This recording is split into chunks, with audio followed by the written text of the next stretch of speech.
Halo Mbak. Hmm, ini saya bikin video ini adalah salah satu cara saya untuk berkomunikasi sama Mbak dan suami, ya. Karena saya ngerasa saya dicuekin. Saya khawatir nanti ketika saya dicuekin, saya nanti berbuat hal-hal yang tidak kalian sukai.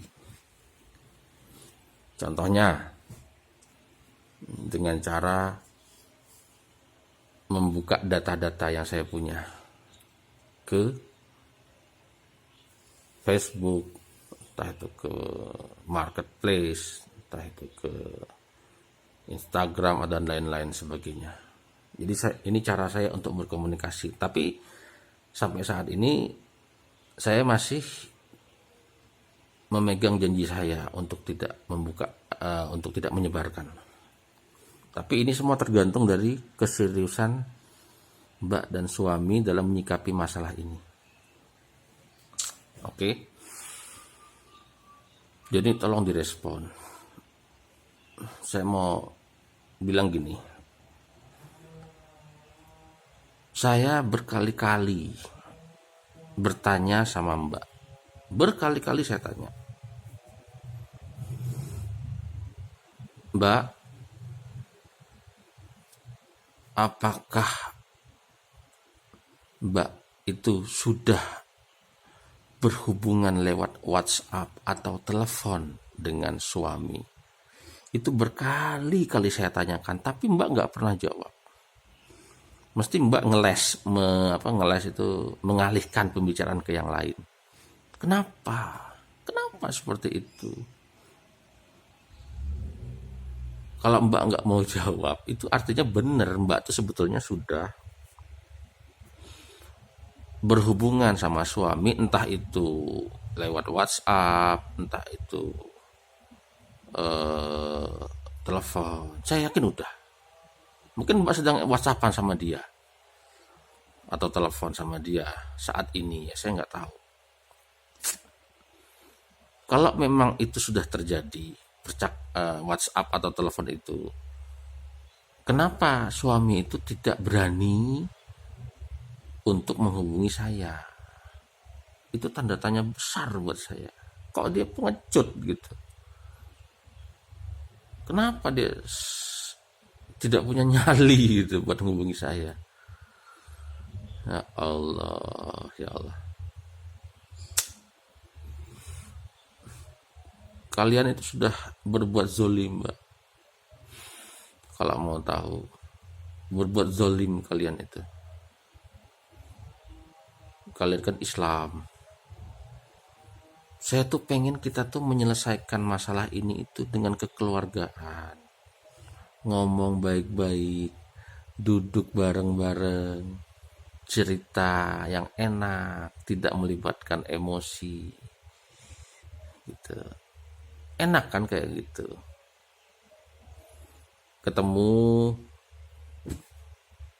oh gini, oh gitu ya Mbak, ya Mas, oh ya udah. Terus gimana rencananya? Gini loh Mas, gini bla bla bla bla bla bla bla. Oh ya Mbak, ya Mbak. Nah, enak kayak gitu Mbak, enak loh, sumpah. Jadi apa namanya? Biar ada semacam kekeluargaan, suasana kekeluargaan yang kita timbulkan, yang muncul, suasana kekeluargaan yang muncul itu nanti akan mencegah hal-hal negatif. Percaya deh sama saya. Tapi kalau saya dicuekin seperti ini, waduh, bahaya sekali ini. Mbak ingat nggak? Mbak pernah bilang, Mas, tolong jangan disebarkan ke sosial media. Ya, saya janji nggak akan menyebarkan ke sosial media. Ya, padahal data-data saya punya semua. Spycam, Saya kan punya kamera-kamera tersembunyi yang saya pasang. Itu pasti harus saya pasang karena saya toko. Pasti saya pasang itu. Tapi sedapat mungkin orang lain tidak melihatnya. Gitu. Jadi waktu Mbak sama suami lewat di depan toko, itu ada anunya apa? Kerekamnya ada. Saya zoom aja ada.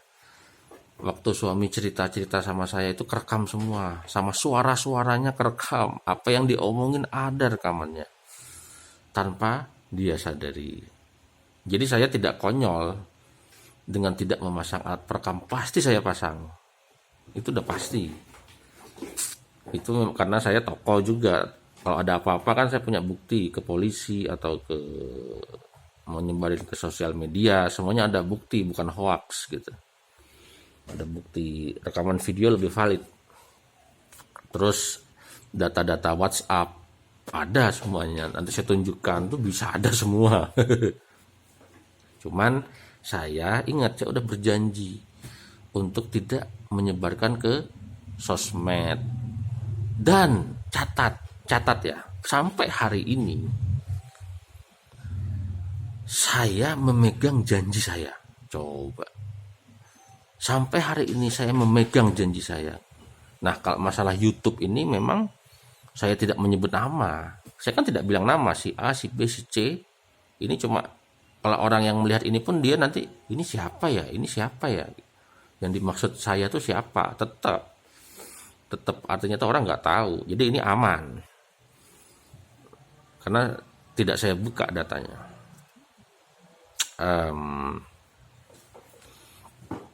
Jadi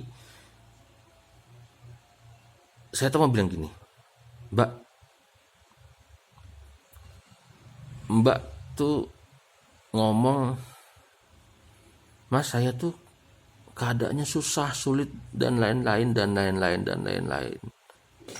Susah lagi gini. Iya, saya tahu. Kalau Mbak itu lagi susah, lagi sulit, dapat tekanan dari pihak A, si B, si C, iya saya paham. Malu sama keluarga, iya saya paham. Cuman saya juga mengalami hal yang sama. Jadi bukan cuma Mbak doang gitu. Jadi kita tuh nggak bisa dengan egois mementingkan masalah kita sendiri tanpa memikirkan masalah orang, nggak bisa. Jadi saya jangan dipaksa untuk memahami keadaan Mbak. Saya nggak bisa, jangan dipaksa gitu. Dan Mbak juga nggak saya paksa toh untuk memahami keadaan saya. Jadi mentang-mentang lagi sulit segala macam, terus kita istilahnya itu kita semau gue, ya nggak bisa. Semau gue seperti itu tidak bisa. Jadi caranya terus gimana Mas? Mbak lagi sulit, saya lagi sulit, lagi susah, lagi stres. Terus caranya gimana supaya menghindari hal-hal yang negatif? Kita ngomong secara kekeluargaan, bicara, ketemu. Mbak nggak usah takut kalau ketemu sama saya, nggak usah takut. Bawa orang, bawa temen, bawa keluarga, bawa misalnya yang laki-laki, takutnya saya gimana-gimana, bawa aja, tidak ada masalah. Saya nanti datang sendiri, ketemu di kafe, kita ngobrol baik-baik. Oh, ceritakan Mbak, Mas gini loh Mas, saya tuh gini. Oh gitu ya Mbak, ya. Nanti saya ceritakan saya juga gini Mbak. Terus kira-kira gimana ya solusinya? Kita cari bareng-bareng gitu, gimana kira-kira supaya saya tentram gitu, Mbak juga tentram. Ini mudah-mudahan suami ngeliat nih link yang saya kasih. Ya bro, lu gentle lah jadi orang, ya gentleman. Lu tinggal WA gue aja nggak susah kok. WA gue, lu tahu nomor gue, telepon gue. Kalau lu telepon nggak diangkat, misalnya gue lagi sibuk, lu WhatsApp aja bro. Gak usah pakai acara menghindar, takut. Aduh, gak gentle banget bro. Laki-laki bro, gak gentle. Kalau lu bukan gak gentleman itu. WA gue, apa susahnya? Telepon gue gak susah. Ini udah mau 1 tahun. Mau diselesaikan tahun berapa? 2024. Nunggu ganti presiden. Aduh. Nah, jadi gini, apa namanya? Ayo kita selesaikan secara keluargaan, ketemu, ngobrol. Tujuannya untuk mencari suatu solusi ke depan gimana. Supaya saya tidak berbuat yang nanti akan merugikan kalian. Kalau nanti habis ketemu ngomong enak, insya Allah nanti saya mungkin tentram dan tidak akan melakukan hal-hal yang merugikan kalian. Bro, Mbak, ingat, orang yang berhutang itu tidak akan pernah masuk surga kecuali istilahnya itu sampai dia melunasi hutangnya tersebut. Kalau misalnya suami udah meninggal, Mbak ada istrinya yang bisa nanya ke saya, suami saya punya hutang berapa gitu. Insya Allah nanti jalan dia ke alam sana itu mulus kalau misalnya udah nggak ada hutang. Tapi kalau ada hutang itu pasti dihalangi masuk surga. Karena kenapa? Orang lain dendam sama dia. Nah, kalau misalnya suami atau mbak ngutang sama saudara, taruhlah nama saudara itu Anton misalnya. Ini misalnya namanya Anton. Suami ngutang 11 juta sama Anton. Tapi Anton tuh saudara.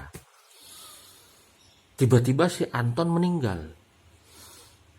Waduh, terus gimana saya bayar hutang? Nah, karena saudara itu, jadi tentu ada adiknya, ada istrinya, ada bapaknya, mungkin ada ibunya. Kita bisa bayar sama mereka. Sah dalam Islam. Karena kenapa? Saudara, kita tahu silsilahnya. Tapi bayangkan, kalau itu saya, apa kalian kenal sama saudara saya? Apa kalian kenal sama adik saya, kakak saya? Kan nggak tahu. Kalau nanti ada apa-apa sama saya, HP nggak bisa dihubungi, atau saya meninggal, atau saya pindah toko, kemana kalian mencari saya? Mau kalian bawa hutang 11 juta itu akan menghalangi kalian berdua masuk surga? Mau? Masya Allah, Masya Allah. Coba dilihat dari sisi itu. Saya nih, kalian tuh gak tahu siapa kerabat saya. Kemana kalian harus membayarnya? Makanya kalian itu kalau ada segera. Karena kenapa? Resikonya tinggi. Urusan kalian dengan Allah nanti akan berat ketika saya ini sudah gak ada di dunia ini lagi. HP saya rusak, wah nggak bisa dihubungi. Terus kalian nyari saya ke sini, nggak taunya saya udah pindah. Tuh, gimana coba? Atau saya ganti nomor, HP saya hilang, atau gimana? Apapun itu bisa terjadi. Makanya ini jangan dianggap sepele, karena resikonya sangat besar. Jangan cuma melihat sisi dunianya, juga lihatlah akhirat. Tidak akan masuk surga orang yang masih berhutang, itu kan jadi penghambat seumur hidup di alam sana. Begitu. Ya, saya berharap ayolah kita, bro, mbak, saya cuma pengen ketemu, ngobrol, ngomong baik-baik, kita saling memahami, oh begini dan begitu, oh begini dan begitu. Jadi nanti ada ketentraman di dalam hati. Gitu. Maksud saya seperti itu. Mbak juga udah berjanji saya akan cicil pakai uang saku, yaitu kapan tanggalnya, bulannya, per bulan cicil berapa, itu kan semuanya tuh harus ada perhitung apa namanya, harus ada planning, rencana. Nggak semau gue, nggak bisa semau gue. Kapan, bulan apa, hari apa, bulan apa, tiap tanggal berapa, jumlahnya berapa, kan semua itu harus jelas. Saya itu, ya itulah cara saya berkomunikasi sama kalian. Tolonglah ini ditindaklanjuti sebelum nanti semuanya terlambat. Saya masih berusaha berprasangka baik sama kalian. Kalau kalian ngomong, oh kami itu keluarga baik-baik, nggak mungkin kami itu lari dari hutang. Iya, saya tahu, tidak usah dijelaskan berulang-ulang. Saya tahu bahwa kalian adalah keluarga baik-baik, tidak akan lari dari hutang. Cuma coba ingat gitu, ingatlah ini. Kalau suatu saat saya nggak ada, hilang, meninggal, HP saya rusak, hilang semua, kemana kalian membayar hutang?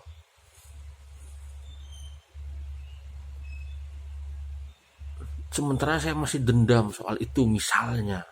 Terus saya meninggal dan saya nggak ikhlas. Seumur hidup kalian bawa ke keturunan kalian. Meninggal pun kalian nggak akan tenang. Karena masih punya hutang. Dan nanti nggak akan masuk surga. Dipersulit jalannya ke surga, ke jannah. Kalau sampai seperti ini. Ingat saya ini kalian nggak kenal. Kalian nggak tahu siapa saudara saya. Tolonglah pikirkan sampai ke sana. Kalau kalian orang-orang yang beragama dan punya keimanan, cobalah dipikir baik-baik. Gitu. Jadi ini saya tuh sebenarnya gampang banget. Saya tuh pengen ketemu, ngobrol, bertukar pikiran. Ayo kita cari solusi. Kedua, saya pengen suami itu menghubungi saya itu apa susahnya sih? Tinggal WhatsApp doang. Ya Allah. Tinggal WhatsApp doang, bro. Sorry bro, gini. Telepon bro, telepon, ada apa? Rencanamu gimana? Aduh ya Allah. Mau cuma WhatsApp doang, apa susahnya sih? WhatsApp itu murah, tapi kalau saya dengerin ya, WhatsApp itu murah, tapi kalau saya marah, kesabaran saya habis, data kalian tersebar semua nanti. Percakapan itu, bukti-bukti WhatsApp, percakapan dari kamera video yang saya rekam, itu ada semua nanti. Coba bayangin tuh.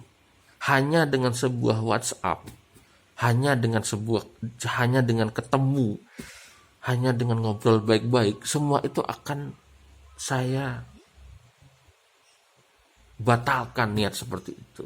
Hanya dengan seperti itu, cobalah berpikir logis, berpikir dengan logis gitu loh, berpikir dengan jernih, kan nggak susah toh gitu ya Allah, masya Allah. Sebegitu susahnya kah suami itu cuma sekedar WhatsApp atau telepon saya? Susah banget ya gitu. Aduh. Nah, jadi mari Mbak, Bro, mari, ayolah kita selesaikan ini. Kita ketemu, kita ngomong baik-baik secara kekeluargaan. Insya Allah nanti akan ada solusi dan akan menghindari dari hal-hal buruk ke depan. Jadi tolonglah, ini saya buat video ini tidak ngomong nama ya.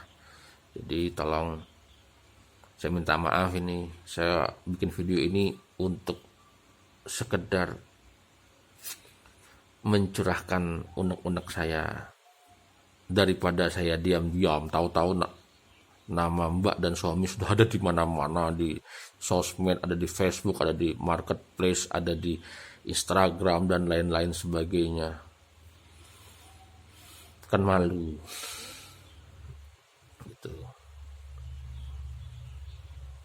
Tolong, ini pikiran saya sederhana. Satu, suami menghubungi saya.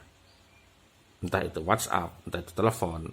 Kalau dia nggak bisa telepon, WhatsApp aja, tidak masalah. WhatsApp aja. Gitu. Karena kan telepon kadang saya mungkin pas lagi di mana, HP nggak saya bawa, mungkin nggak diangkat, ya WhatsApp aja. Kan bisa WhatsApp. Gitu. Kedua, kalau bisa saya pengen ketemu sama Mbak. Mbak bawa orang, jangan sendiri. Bawa temen, bawa siapa yang bisa, artinya Mbak merasa nyaman gitu. Saya nanti datang sendiri aja. Saya orangnya gentle kok, nggak pengecut. Gitu. Saya nanti ketemu, kita ngobrol baik-baik. Mbak, gimana sih bisa kayak gini? Awalnya tuh gimana sih? Kok anu ya? Kok jadi seperti ini ya? Gitu. Nah, saya tuh pengen ngomong baik-baik. Nanti insya Allah setelah ketemu itu, oh, saya tentram gitu, ada rasa ketentraman dalam hati itu. Gitu ya. Ini tolong ditindaklanjuti, jangan dianggap sepele. Mohon jangan dianggap sepele. Sebelum nanti semuanya terlambat. Sebelum nanti semuanya menjadi malu, sebelum nanti tercemar semuanya. Hanya dengan bertemu dan WhatsApp saya, insya Allah semuanya itu akan menjadi situasi akan terkendali. Gitu ya. Oke, makasih nih, maaf ini saya merepotkan kalian. Saya minta maaf ini kalau lihat WhatsApp video sepanjang ini. Tapi ini lebih baik video ini saya buat daripada nanti saya tiba-tiba berbuat hal-hal yang negatif yang akan merugikan nama baik kalian. Begitu ya. Oke, makasih. Tolong ditindaklanjuti.